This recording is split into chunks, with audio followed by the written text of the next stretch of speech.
reach out to anybody that you feel is appropriate at the hospital. Give them my contact information. We got 25 days to get 27 respondents, so it's doable. It's doable. So does anybody have any questions about the assessment? And once again, this is where we're sitting at. It's pedsready.org.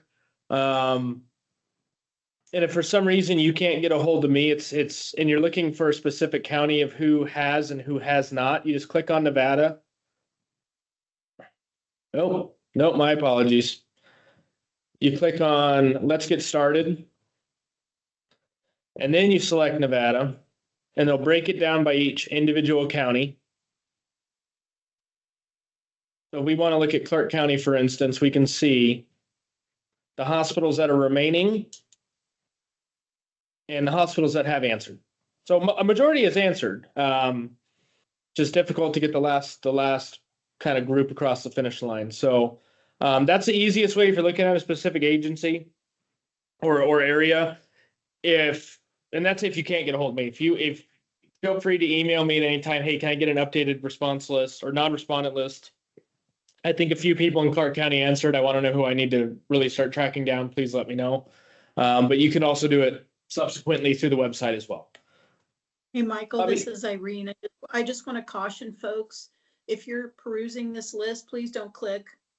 Yes. A blue link, because that will mess up the survey. Yeah. If you click on it, you better be filling it out. Yeah, I appreciate that, Irene. And we had a similar issue with Sunrise. I think Sunrise at Desert Edge accidentally clicked Sunrise. Oh, Completed it for Sunrise Hospital, but put their facility as Sunrise Desert Edge. University of Utah caught it. oh. Had to open it back up, and then I believe subsequently, I believe they actually took it again, but subsequently Sunrise took it, but the ED at Desert Edge did not for several weeks, and they were saying, "Wow, we already did it." It's like, oh no, University of Utah said there was an issue. Unfortunately, I apologize. There's no way to get it back. You have to do it again. So if anybody has any questions about the assessment, we're doing a lot better than some states, doing less. We're flirting with the top 20 states right now, I want to say, in response rates. 2 weeks ago, we were in the top 10. So we're losing ground, but we still got time. Mike? Oh, sorry, Bobby. Yes, go ahead. Have you reached out to Nevada Hospital Association or go over to the Nevada Health Authority to HCQC and make sure that we have the correct contact information? I reached out to the Nevada Hospital Association, cross-checked all of our contacts prior to it.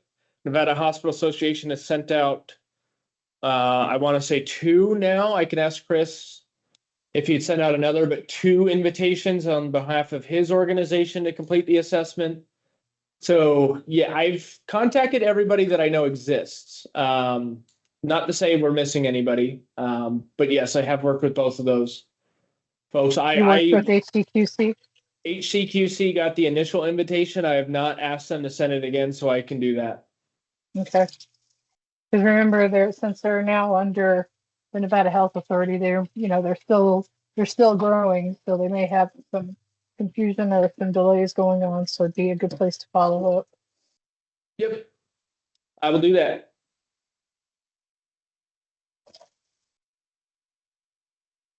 Does anybody else have any questions for me before we? So they can go on the site and access the survey, and then you've sent them links to the survey. Yep, all the invitations I had a direct link with instructions of how to go click, Let's Get Started, select Nevada, select your county, select your ED, become an expert in mail merging between Word and Excel. I don't got time to send out individual emails, but yeah, no, we're doing everything we can. Okay.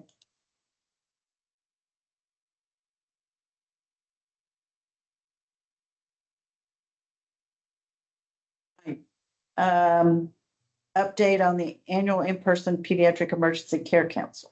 Yep. So Michael Bolo for the record again.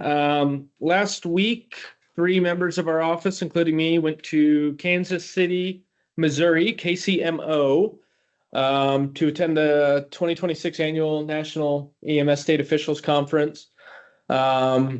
Tuesday and Wednesday were full days of 8.5 hours of Pediatric Emergency Care Council. Obviously, the big 2 topics of conversation was the funding that we received from HRSA. That's stressing a lot of people out. I'm very fortunate that I have a state-funded job. Several, I would say a majority of EMSC program managers are grant-funded and have about 6 to 9 months before they're furloughed. They were furloughed the first week of April because we didn't receive our NOAA till April 9th. So from the 30, they went into the office on April 1st and were told, you're furloughed. You can come back to work when we get money. Now that we got money, they can't do anything because they're paying their salaries. And I don't blame them for prioritizing that. And then obviously the National Pediatric Readiness project assessment. It's surprising with how much energy and effort has been going to talk about this through, I mean, the AAP has talked about it 6 months ago. We sent out notice emails, pre-survey emails. The University of Utah has been sending stuff out to the contact list that the hospitals are more reluctant to do this assessment every 5 years, and EMS agencies are required to do it every 2. It's been frustrating. But, you know, besides walking into somebody's office and not leaving until they answer the assessment, you know, our hands are kind of tied, and that's not an option, unfortunately. I think I'd be kicked out of Nevada fairly quickly if I did that. So, but with the funding, there's been some pretty intelligent ways of the best resources and monies. Some states have partnered with their children's hospitals to co-fund sensory kits for children with autism. They're fairly cheap, easy to obtain, easy to distribute, that has a giant impact on those patients. A lot of them come with, you know, a pair of sunglasses that are washable, that you can sanitize. Same with earmuffs, fidget spinners, toys, communication cards for those patients who are on the spectrum and nonverbal. And some states have been able to pull off a kit for $30. That is a lot cheaper than buying restraint systems or doing larger projects, but still has a significant impact. So that was one of the ideas of becoming economical, and using the best sources of our funds if this is all we really have. Purchasing updated Broslow tapes. Now, I'm glad we certainly didn't buy the updated Broslow tapes when they came out, because I feel like that's still an ongoing issue. For those of you who don't know, the 2025 Broslow tapes came out with 2 medication dosage errors for 2 different drugs. And I want to say it was amiodarone in one section, adenosine in the other. And then another weight class, there was a cardioversion jewel error that was found out later in a subsequent review by the committee who was verifying the first 2 mistakes.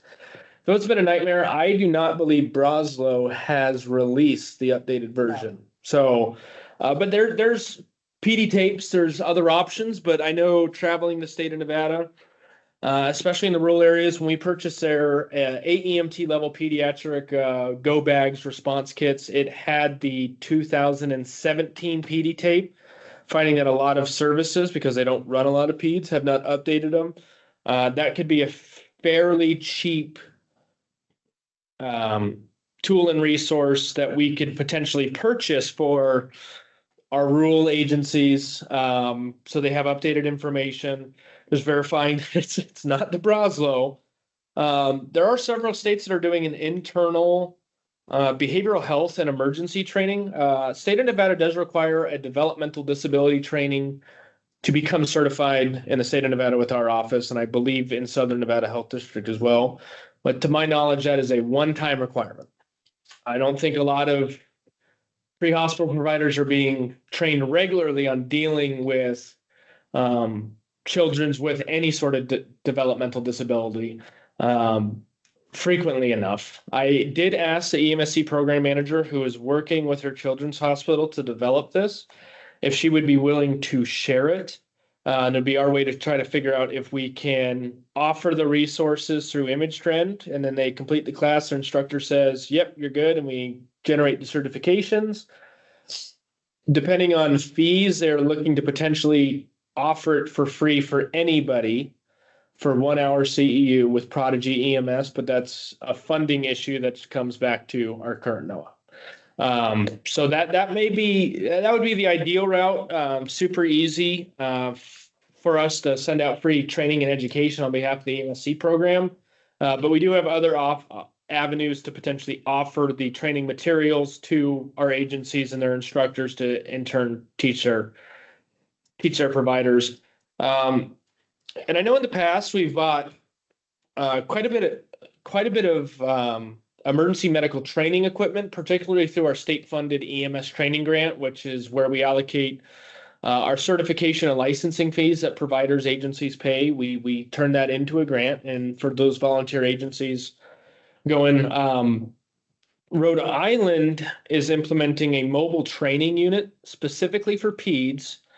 And talking with their program manager, they went this route just because of it's more economical. Now, Rhode Island is quite a bit smaller than Nevada, if you did not know. So their travel distances are a little bit different, 45 minutes to 10 hours, depending on what corner of the state you are. But she is going to be sending me some resources. But they started a mobile training unit specifically for peds. It came with a high-fidelity OBGYN mannequin, a neonatal mannequin, an infant mannequin, and a child mannequin, all for advanced airways, needle decompressions, crikes, everything that you could possibly need. And the state funded that and owns the equipment, but is allowing agencies at no cost to bring that equipment in. They propose a training schedule, what they want to use.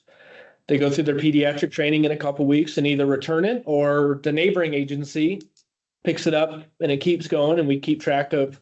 I envision several air tags in my future in boxes, but instead of buying 70 OBGYN mannequins for Nevada, we have one, and we have a standardized contract form that says, for Zeb wanted it, TM's taking responsibility of equipment. Within that contract, that Rhode Island has, it's you can't use this type of lubrication on it. This is how you store it. You need to clean it. It needs to be, they're obviously going to get used, but they can't be just completely abused because it is very expensive. But she was saying with our limited funding sources in EMSC, I couldn't provide all this training equipment to all of our agencies. But what I could do is create a model that we had the equipment and we could disperse it out. And, our office travels around Nevada all the time for inspections. We could offer that. So that's just an option for us. Even with this year's funding, if nothing changes, I don't even know. High fidelity simulation mannequins are very expensive, especially when you start taking advanced airways. And so in the future, if we continue to get funded, but it's super limited, that may be an option for our committee to further discuss is that more economical than us getting requests from agencies to buy their own equipment? Let's create their own, and that would be open to the entire state. Las Vegas could have it for, 3 months out of the year and bring it around to the hospitals, EMS, and then Washoe County gets it for another 3 months, and then the rurals get it for 6, and we got to just figure out logistics getting it around. But that's just an option. And I thought that was actually a great idea. E-scooter and e-bikes has been getting brought up. I think Sandra Horning said that last year when we were sitting in this room, and I haven't heard of it, but now it's a hot topic. Training for providers and the use of training for the safe use of those things. Making sure you're wearing, the big one's the helmet, but knee pads, elbow pads, and not wearing t-shirts and shorts because that presents some other significant issues. So we'll see how that training looks like, but that is coming out of a newsletter. So we're thinking about, expanding our newsletter when it comes to maybe a specific age range, reaching out to the county school districts and seeing if they would be willing to distribute it to teachers, post it in classrooms, etc. I was surprised though that my age group is the most dangerous on e-scooters. Yes, you are. By crashes, yeah. Yeah. Like it's like 28 to 36-year-olds are the worst people on e-scooters, and I have a suspicion of why that may be, but because we're not wearing helmets, and there may be another Factor. yeah, and there's another factor involved. So it is interesting that we've been talking about e-scooters, and now that's kind of become a national spotlight. And even NHTSA had a slide in our first day where it's national updates and progress about the increase of incidents involving those, but also the increase of tracking. And I believe they're trying to come out with a dashboard for anybody to view at a national level. But it would be very interesting to see. So yeah, that's pretty much what we discussed at the Pet Council for 16 hours. I know the whole data thing took up about 3 of those. It's never enough time, and it's also too much time all at the same time. And you just get so burnt out. Having really in-depth discussions for 16 hours with peers is intense. I know Kevin feels that way about the Management Council, but Yeah. But a lot of people had great ideas, and all I'm saying to the committee is if this is the funding we get, we're really going to need to see what we can do with our limited funding. I'll work with Hantevi before our next meeting to get a quote so we know exactly where we're at. But right now we're at $53,000 for the entire program. That doesn't include my travel to Nasemso this week for Kevin and I. And then I am going to the Rural Health Preparedness Summit in Elko in June with Irene. I know Irene, I believe, is going to be there. But besides that, we have $53,000. And Hantevi's going to take a good chunk of that. What do we think the best use of that extremely limited funding would be? So we'll figure it out. We always do. Start thinking. Yeah, start thinking. Thank you. Cool. Next item is a new person on the committee. I'm not sure if Amy is on. So John Middleman notified me Amy had an urgent issue come up at work, Okay. as it happens. Yes. So I would request to the committee that we table this item. I know it's for possible action, and keep her on. I mean, and the benefit is I had several people say they were interested, and as soon as I said, okay, please send us your resume, CV, and a letter of interest so I can have it to the board, crickets. Okay. So what I could do is I can send out another email. That buys us 3 months. I'll give them like 6 weeks or something through our image trend system to send us those documents. And maybe we have some more people on this list next time. And if not, I know Amy personally. I've worked with her for several years up at Pyramid Lake, and I think she would be a great fit. But I understand that things come up, and doesn't hurt to get a little more involvement if we can. So. Okay.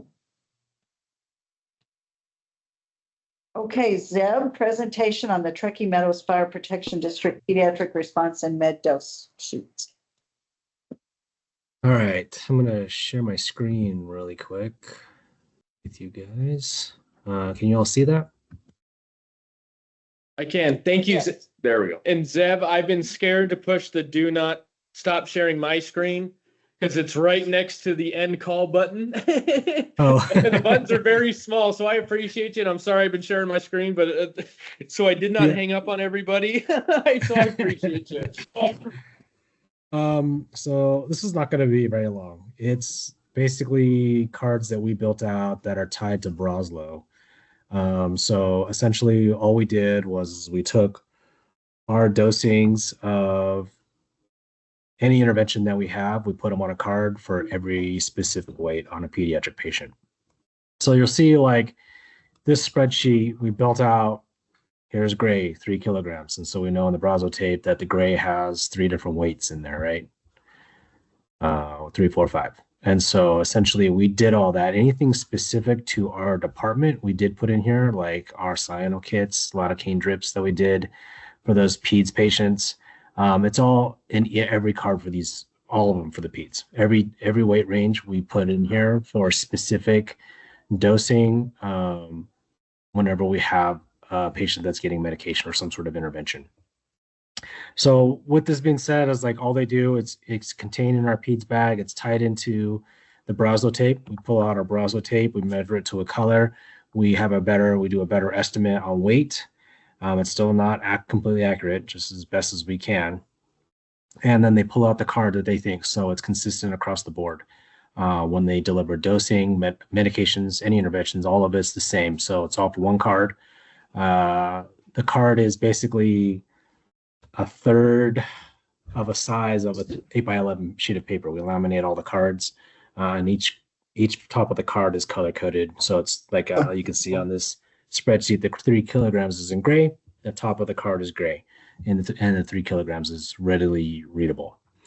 So from that point, we do this every other year. We look at our doses to make sure they're correct and to see what concentrations we also are carrying on our meds to see if there's anything we need to adjust. We try to maintain the concentrations that we have with our vendor, which is we primarily use Life Assist and Cardinal. So if we don't find it, we do have to send emails out to providers to change their dosing if they needed to. The one thing that we did add to this is instead of just the milligrams, we also added the volume to everything that we do that's tied to medication. So any type of volume that need to drop, we have the volume tied to the card as well. Other than that, I mean, it goes through all the colors, and we have this pre-made for every station. Short and sweet.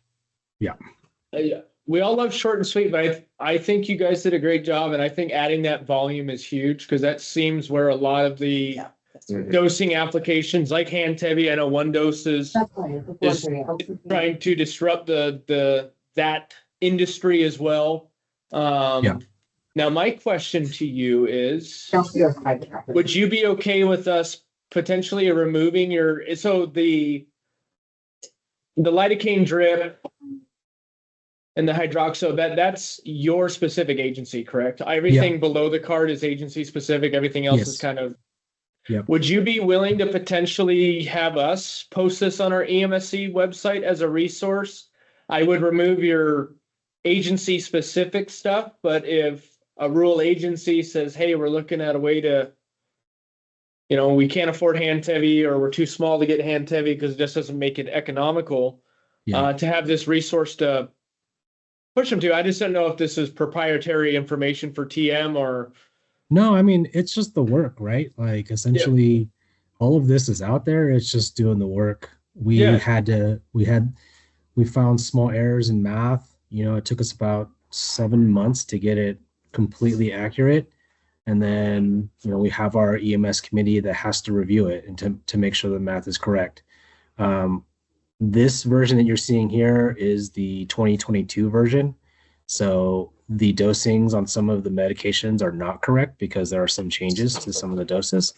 But for the most part, like if people wanted to use this, like there's nothing. This is just, you can use it as a template. You can figure out the printing, however you guys want to do it. It doesn't matter to us. Like if it creates more accuracy for the rurals, I think that's positive. So we haven't been resistant to hand Tevi. We just haven't been wanting to jump on real quick because we had this already. Yeah. Yep. So this is Sandra Horning. I think that anything that we can use that helps people figure out the volume particularly is really good. Yep. I think that each agency though will have to determine what their concentrations are. Like there's two concentrations of ketamine, and it depends on which one you carry, that kind of thing. Yep. Yeah. I think it's the volume that messes everybody up, going from milligrams to volume. It absolutely does. I mean, our ketamine concentration is 100 per 1 ml. Right. And some is 1 to 1. So Yep, exactly. So I just think, helping the people that are volunteers that, if we can reduce the workload for them, and a lot of this stuff, I mean, a lot of them are ALS and ILS, but mostly ILS. So I think it would be pretty easy because I believe all those drugs, unless based on all are one concentration, that we can create an ILS version and then an ALS version. But if we can give somebody a resource where they're not feeling overwhelmed from starting completely from scratch, and they go, oh, this is, because seeing this, they're gonna go, oh, this is a lot more manageable than, okay, I want you to go make medication dosage cards for your, Yeah, just and fill it they're out. gonna, Mhm. yeah. Yeah, So, I mean, so it's got our LMAs though, our specific LMA sizes on it. You can see that on the top there, Yeah. right next to weight. So if they're using a different LMA, like a iGel or an Aura, they may have different sizes that they're going to have to identify, but for the most Yeah. part, easy. I think, yeah, because I'm saying agency specific stuff, like for LMAs, we just put supraglottic airway because that's what we mandate, and then highlight it and say, you know, because I can make a legend, you know, fields that are highlighted yellow must be verified for the Yeah. specific equipment your agency Yep. uses, for example. Yep. But I think this would just be an amazing tool that I think people want that they don't necessarily have. I mean, the Broslo tape's great, but it's super limited. It doesn't carry every medication that an ALS agency uses or even an ILS agency uses, depending on what it Yeah. is. So, Yep. but yeah, if you're willing to share it, I'll touch base with you.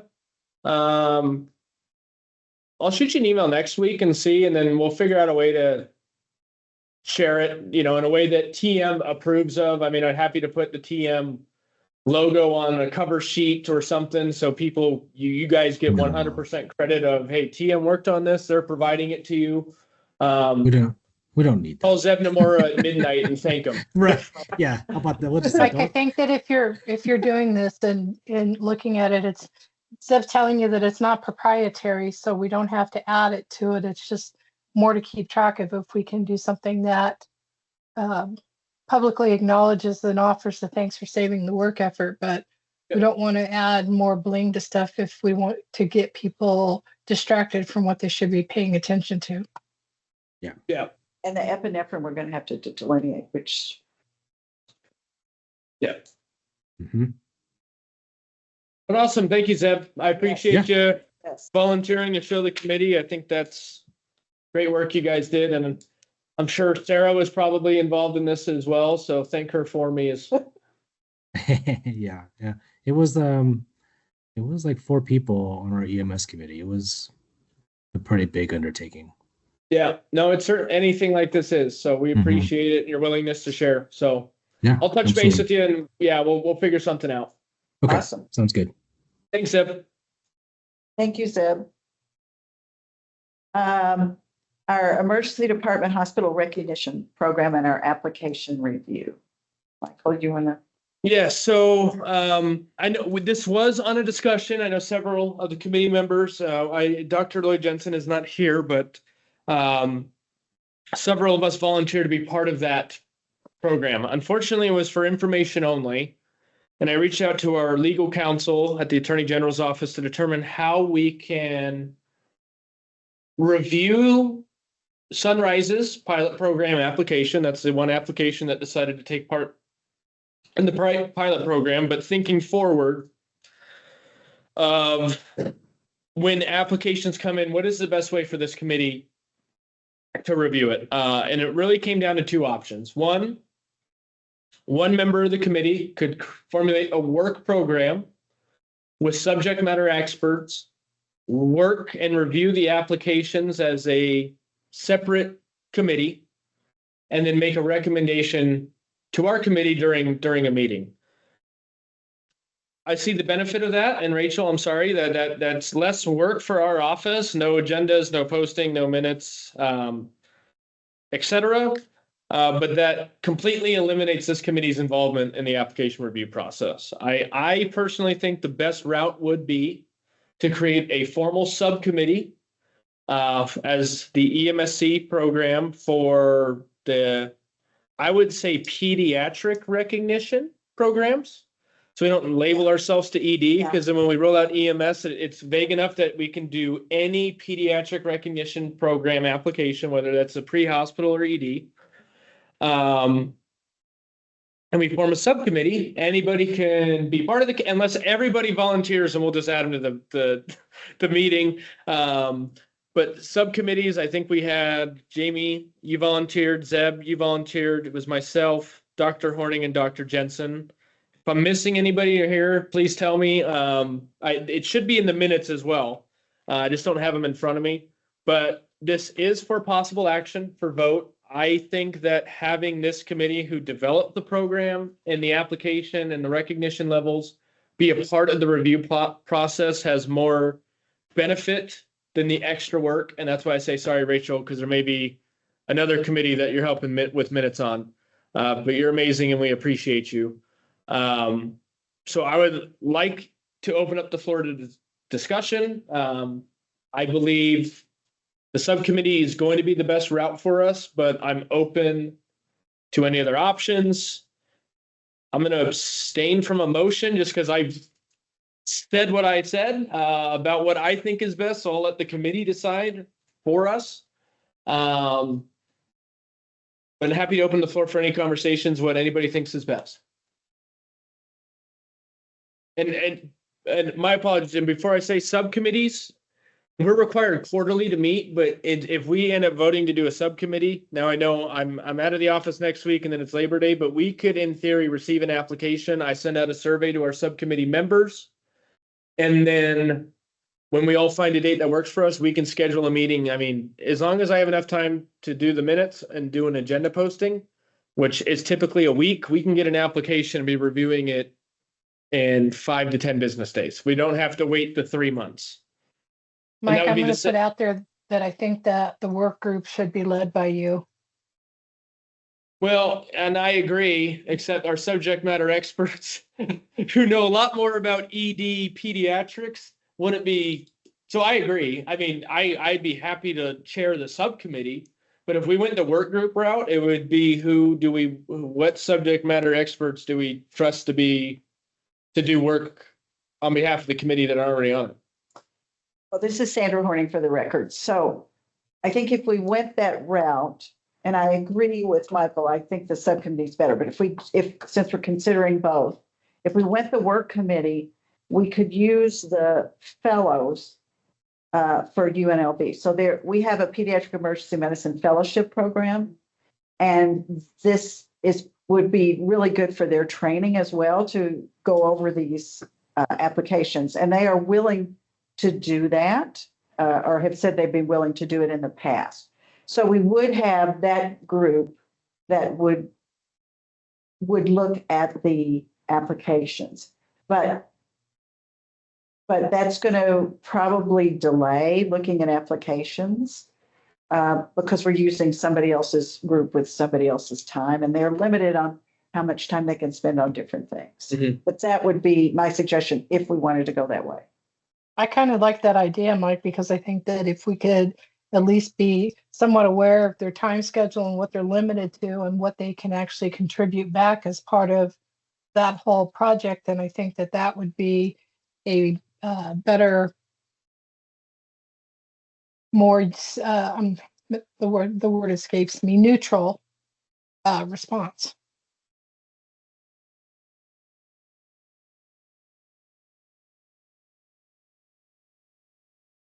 So you're saying work group?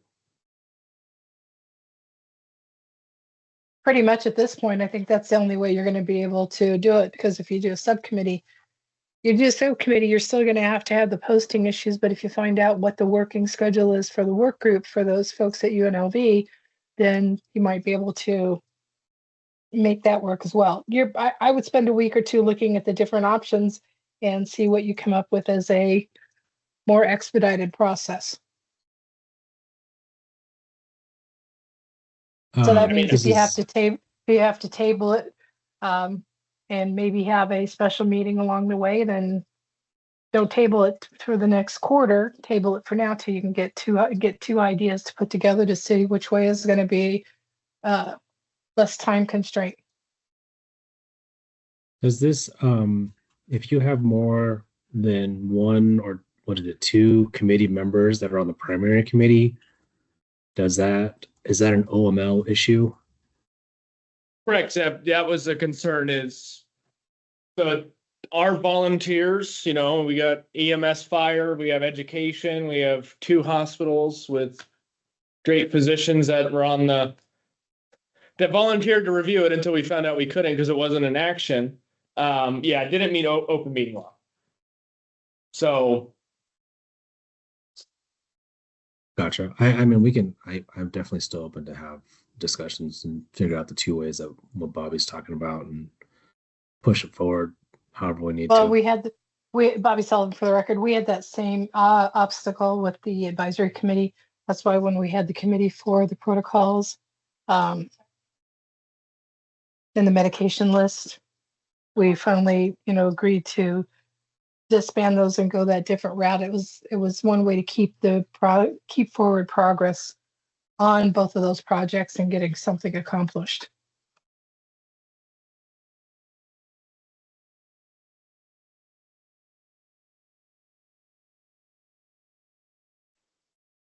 I recommend you table it for now. Check out both options, take a couple weeks, find out maybe by the end of the month. And if you need to hold a special meeting for that item, then you can hold a special meeting just for the one item. while I agree, if we have to have a special meeting for one item, that's the exact same as having a subcommittee and reviewing the application.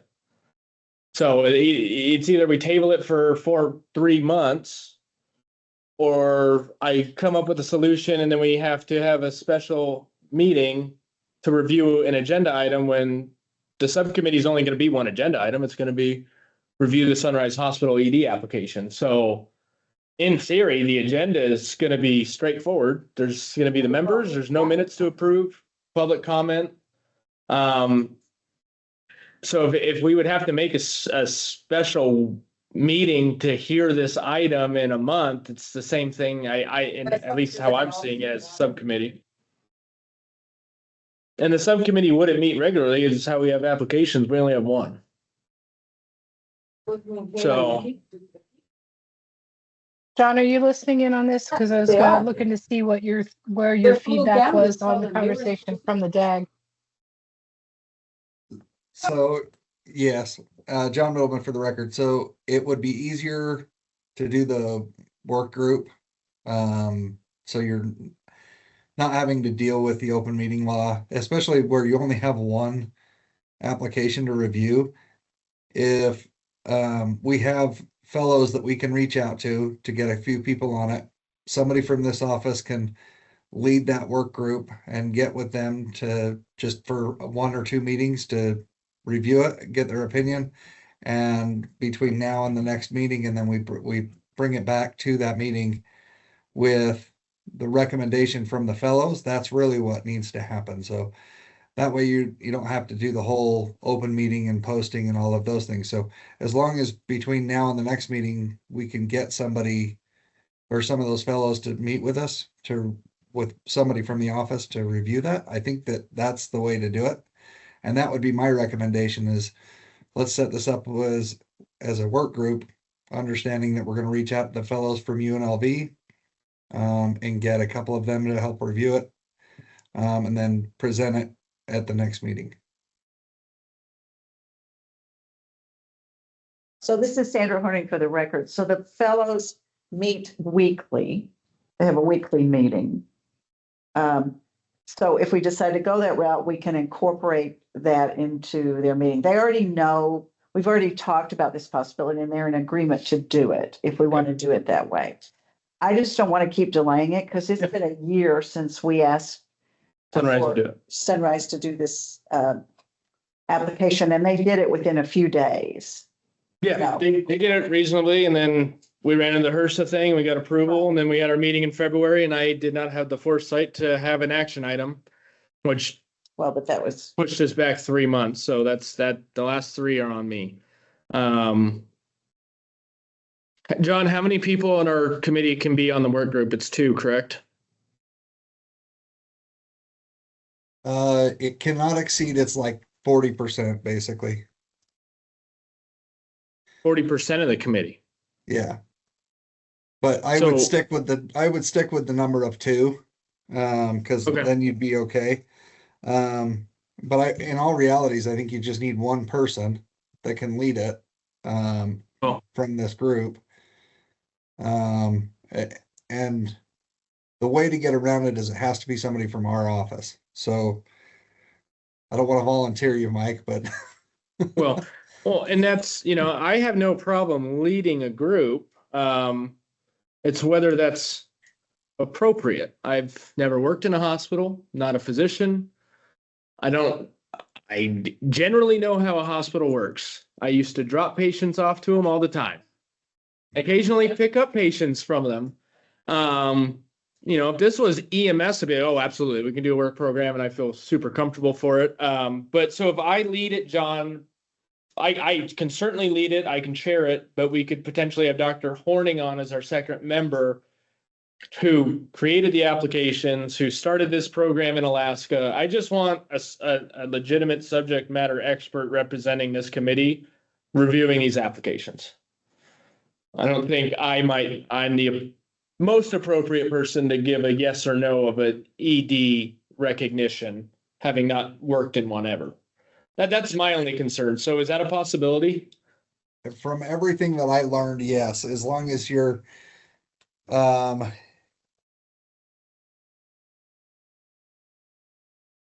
long as you chair it. trying to think, yeah, as long as the work group has no decision making power, they only have recommendation power, then yes, that is just fine. Okay. And then Mike, this is Bobby Sullivan. You're the representative from the office that is chairing it and leading it. You're not providing a decision. Works for me. Works for me. And this is Sandra Horning for the record. I'm happy to, be there and guide them as to how this whole thing developed and what we're looking for. So we appreciate So then that, Dr. Hornig, and I think that's what will help drive it at a more efficient rate. Mike can be the representative from the office, and you as an SME can help with that interaction with the fellows. And I think that's the best way to take this. So then the only other thing before I'm going to say somebody make a motion on it, do you think Dr. Jensen is going to have an issue not being involved? I don't know. You, I know that he volunteered because Yeah. we needed help. I don't know how strongly he feels. Okay. Well, I guess we can find out. I mean, and then Jamie and Zeb, you guys volunteered. What are your thoughts on it? And is it gonna affect you guys by not participating directly? We would obviously, the work group would come back to this committee with the recommendation, we discuss it, and then we'd all approve on it together. So in a way, you're still voting on the level that we are willing to recognize the hospital at, but is that going to be an issue for you guys not being directly involved? I think Jamie was already shaking her head. Yeah, I was gonna say, I don't think it affects us. I think it is a good idea to go with the fellows. I think it gives them that opportunity to look at things and explore things, research. That is their job, right? As they're learning. Yeah. So I think it's a great opportunity for them, and for them to bring it back to us, I think will be very beneficial too. So. Ditto. Thanks, Ed. And I may have missed that, Bobby Sullivan, for the record. Zeb and Jamie, would you guys be willing to be part of that group? Because I think if with your inclusion, that still keeps us below that threshold that John was talking about, unless my math is off. If it keeps us below the threshold, I'm okay to still be part of the committee. Yes. Zeb? Yeah, whatever works out the best so that we can do this more Okay, quickly. thank you. Thank you.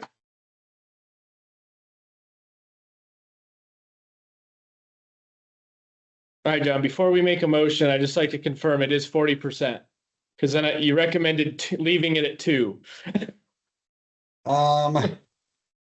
So you can't get more than a portion. Give me half a second to look.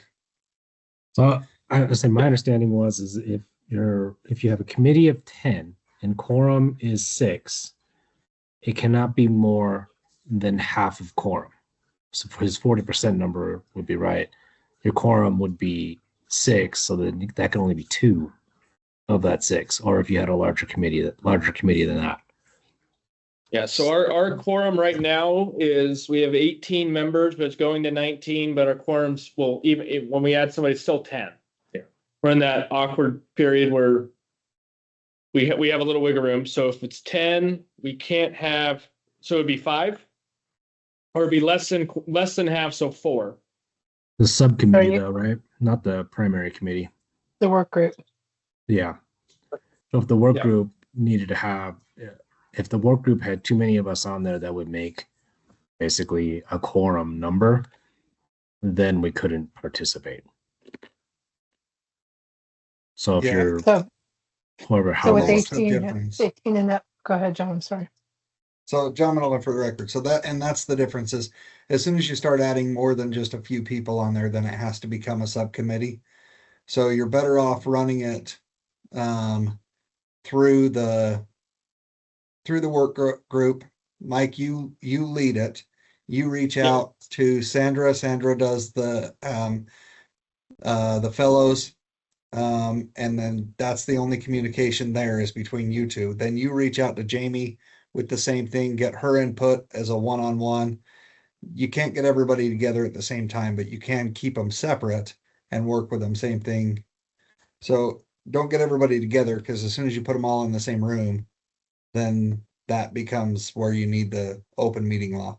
But as long as you're reaching them out one-on-one, and getting information back and then presenting it to this group, then you can do it as a work group. We can do it that way. Yeah. And then that would include Dr. Jensen. too. Yeah. So I'll work directly with Dr. Horning for the fellows. And then when we come back, I can share that information, work with Zeb, Jamie, and Dr. Jensen. And then I'll compile all the thoughts, concerns. And we'll go from there. I feel like this turned out a lot more work for me. I was just thinking that, but it's okay. In a roundabout way, it sounds like it's a lot more work for me now than it did 5 minutes ago when we started this conversation. Open meeting posting doesn't seem so bad anymore. Well, so the perk is it can be done through a survey. It can be done through an email. Like it Yeah. can be done a lot of different ways. Yeah. So do we vote? We need somebody to make a motion on something and see if there's a second motion or what do we want to do? Zeb Namura will make a motion to create a work group that is led by Mike Bologu for review of our applications. I'll second that motion. John Middleman for the record. Thank you. All in favor? Aye. Anyone opposed? Okay, Not, and this is no, Michael, for the record, I said it previously, I'm gonna abstain from my vote for the record. Not for or against. and so that will include, we just said recognition programs, so that'll include our pre-hospital too, if we decide, whatever we decide to do with that. Yeah, correct. Okay. It'll encompass. Okay. I just wanted to make a comment about the whole program. So just to get people up to speed, I think we talked about this last time, but back in December, we had to go through HRSA to look at our application forms, and they suggested some changes, which Mike and I have incorporated into the applications, and then they approved it that we could go forward. And they said when we first get an application approved, then we should contact them Yep. back. Yeah. So we have those forms. I would really like to see us come up with a concrete date that we're going to roll this out for every hospital in the state. Because this is really important to get some sort of standardization. I would like to get the meeting or application to you and the fellows for the initial review before I go check it out. Okay, Now I can send that to you guys. I can send that to you right now after I'm sitting in the airport and say we're starting this. If they can review it through survey, emails, like John said, and then send me or send the information to you to forward back on to me. okay, I mean, we could do it fairly quickly. I'm just worried about the final approval from HRSA to start the program, because this is a pilot. So if we go to Sunrise and we say, okay, we've approved them at this level. Now, the one thing I think we were missing from our application that was brought up is a self gap analysis of what they see, and they just completed the assessment. So it should, what they see their biggest gaps are, and say like what's their 1 and 2 year plan to address those gaps. yeah, I think that would be very good. And then the application period, when they reapply for their recognition, we can go, okay, this is what you self-identified. The assessment you can take anytime. It's just this is a specific window where they actually count it, and they can say this is our newest assessment, because that's part of the application itself, is Right. retaking it every year and say this is our improvement. This is how we did it. Okay, we solved this gap. Now we're seeing this. We're going to address this in the Right. next year or two. So there's constant progression. I think that's the only thing that I can really think of. But well, I know, I can't remember the name of the guy that I was corresponding back and forth with Yeah. HRSA, but he said we were approved. We just let him know when the first application. yeah, they knew we had the application Right.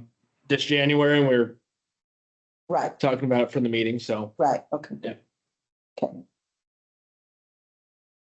Yeah. All right. So we'll get this one application through the process, yep, and then, I should have time this afternoon. I mean, well, depending on what time we get out of here for my flights, Traffic. get it to you. I will have time certainly next week, even though I will have an out of office message again, okay, to start the process. So I'll just forward you. We have a formal email that we started the work group based on our agenda item, and to select the fellows that okay, I go from there. okay. And then the actual approval will be at our next meeting. This meeting, I think we just have to, this is, yeah. I think what we're gonna have to do, because I don't want to delay it till August. If it comes back for them, we're gonna have to call a special meeting. Have a one agenda item, okay, review the recommendation and for possible action. okay, Approve, when it's approved, we have certificates. I was gonna try to make PEC challenge coins this year. I don't know if that's because you have to buy like 300 to make them economical, because they're like $10 a piece until you buy so much, and is spending 10 to 20% of our budget on challenge coins. It would be nice. We could certainly take down lists of them. If we get money, make them.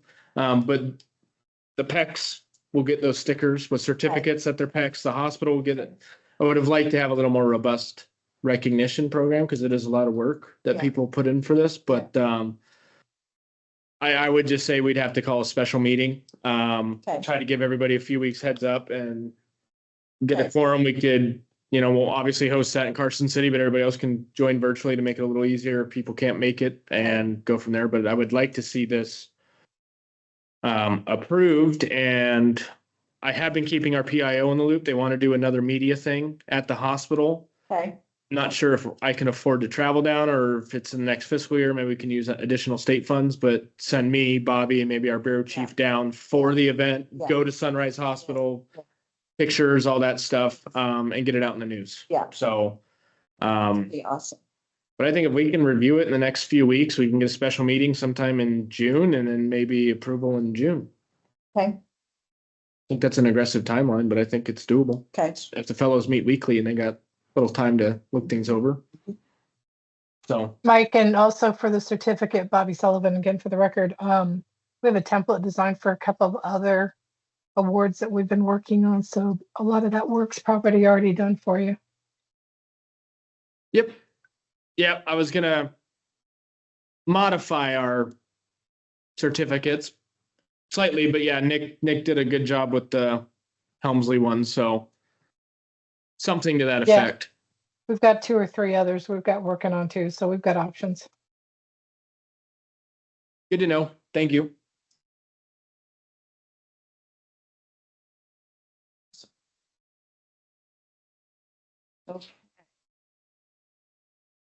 So proposed meeting dates, our next one is August 5th at Carson City, and then November 4th at Las Vegas, maybe Carson City, and then February 3rd, 2027 in Carson City.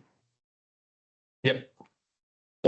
Our standard rotation of meeting dates, times, and locations, but we'll have to see. I'm very hopeful we get some more money and that opens up a lot more possibilities, and maybe we do tackle the mobile training unit. We get some high fidelity mannequins. We can buy link-based tapes. We can finish the safe transport for children's programs. Our doors closed, but I'm hoping it swings wide open here soon. Like last year. Like last year. Like last year. It's not the first time, might not be the last time. Second public comment. Do I have a motion to adjourn? Kevin Haywood for the record, I'll motion to adjourn. A second? Anyone Second, Roy, opposed? second. Oh, thank you. Deb. Thanks, Deb. Anyone opposed? And thank you all. Thank you, guys. Thank you. Have a good day. Thank you.